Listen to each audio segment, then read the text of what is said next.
رسالة إلى عمرو واكد وإلى كل الناس المثقفين بتوع تويتر سابقا إكس حاليا. الناس دي يعني في ناس كتير جدا جدا أنا بعزهم وبحترمهم وبقدرهم وبتابعهم كتير جدا جدا على منصة إكس.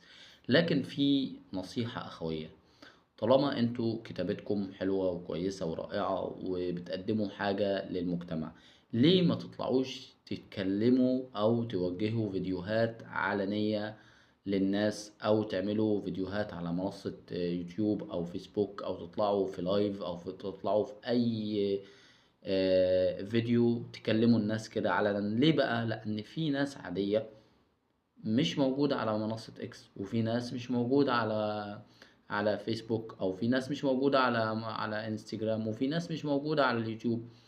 فانتوا بتواجهوا شريحة واحدة من الناس، الشريحة الواحدة من الناس دي هم المثقفين بتوع اكس.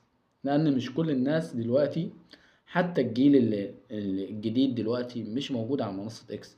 معظم الجيل الجديد دلوقتي موجود على تيك توك، فيسبوك، انستجرام، يوتيوب، مش عارف ايه الكلام ده كله.